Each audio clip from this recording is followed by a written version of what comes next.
think? We're in here game week prep. Good 3 days, and then we'll have a mock game, and then we'll travel and go play versus Denver. So need a good week here. Got to get a lot done. Looking forward to practice. They're ready to go. Is Yodny getting extended a big win for all parties involved, just to see a guy you bet on and then take advantage of that? Yeah, absolutely. I mean, he's exactly what you want in a Cardinal, and glad to see Monty and his people and himself got that done.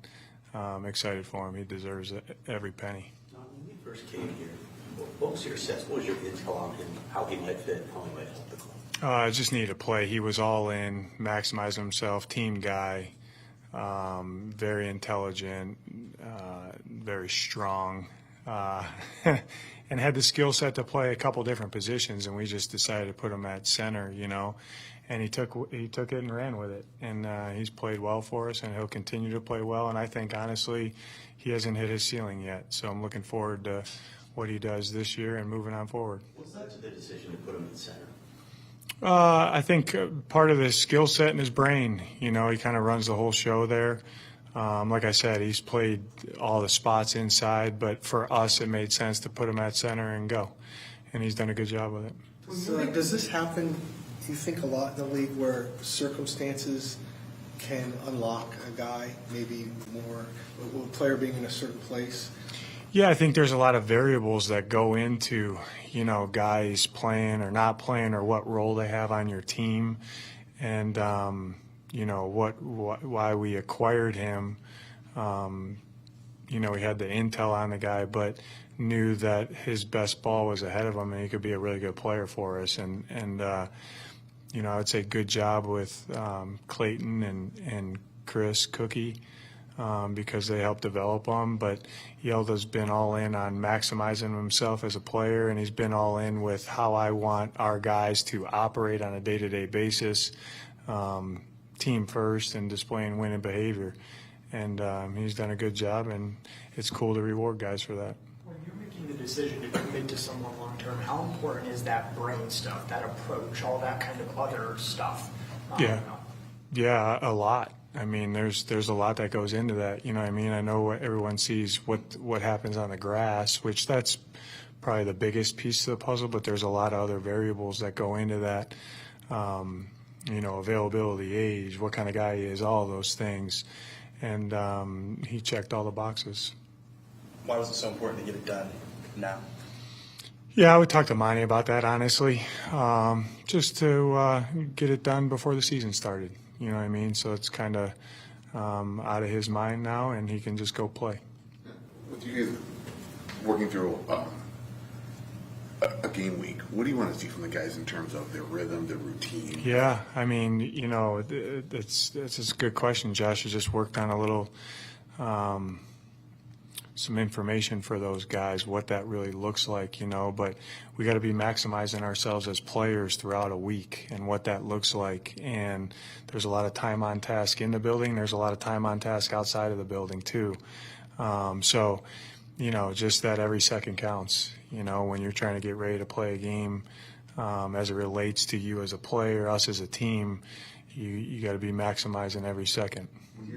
When you're starting out this type of week with all the new guys that are here, do you break down what time you get to the building, like the smallest things? Yeah, they kind of know that. I think what shocks them a little bit now is their alone time. Because they do get some alone time, but your alone time, you got to make sure that you're doing the right things outside of the building to become the best player you can be. And it'll be a cool meeting for those guys today.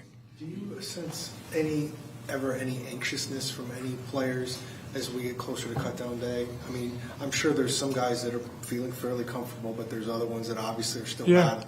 I wouldn't say anxiousness, Darren. I would say their urgency is up to practice and play. They got to maximize their reps in practice this week and then maximize their game reps.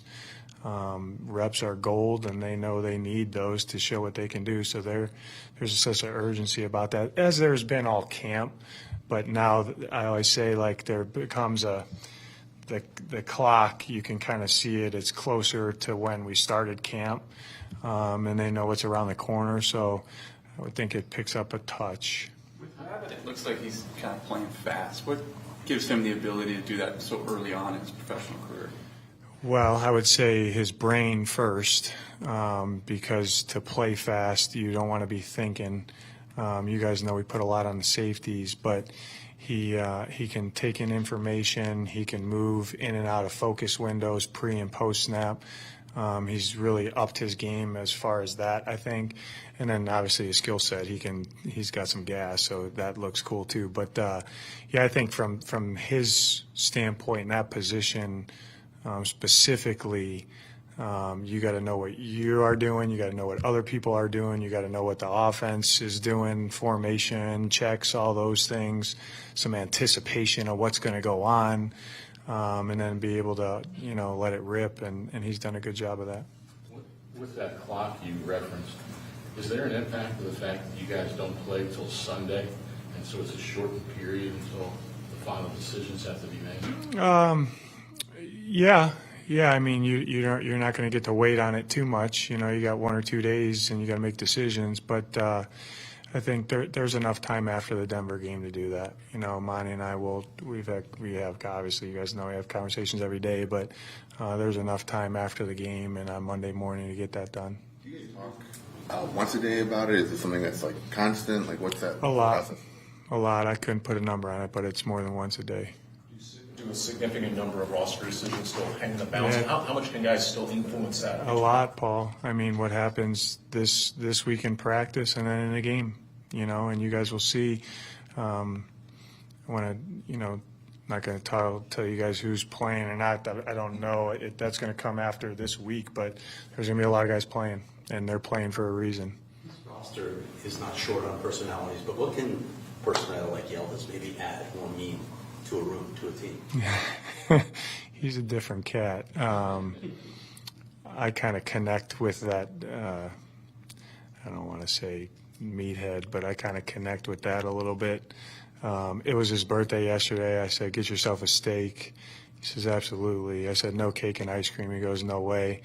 And then we're talking about how he's going to get his steak done, and I think he ended on it's just going to be bloody rare. You know what I mean? Like it's just how he is. I don't even know how old he turned. He's young still, but yeah, he's a cool character, man. He really is. Was there anything that surprised him about you? I mean, you guys had high expectations. I mean, was there anything that surprised you about him? Not really. I think probably, I don't live in the past, but how comfortable he was running the show from the center position. Probably myself, just me. I don't think it surprised Drew or those guys that were with him in Cleveland, but I thought that he really jumped into that role and did it really well quickly. Focus goes to the left tackle on the O-line, but if you have that guy at that position, the center position, what does that do for the O-line? Yeah, that's a good question. I mean, the communication right from, when we break the huddle starts with him. The identification of a lot of things starts with him. The quarterback being on the same page of what they're seeing, what the quarterback sees, what he sees. And that's happening pretty fast, you know what I mean? Time's ticking to get the ball snapped. So, him and the quarterback are the only person that touch the ball each play, Sometimes the quarterback doesn't even touch it. You just snap it to the running back. But he touches the ball every play, so it's huge. With those roster decisions looming, what are your conversations like with guys that may be kind of on that bubble, or can they already kind of feel here's what here's what I want to keep seeing from you. You know what I mean? Improve this, or make sure this stays consistent, or this is what I'm looking for, And I have those conversations with most of the guys, but if the coordinators and position coaches are having those conversations too, and I'm in lockstep with those guys of what's being said, so that's cool. How much of anything do you know about the two new guys, and how difficult is that to come in at this point with? Yeah, well, we want to see what they can do, you know what I mean, and they've been good in meetings so far, so we'll get them on the grass and get them ready to go. Okay, thanks guys.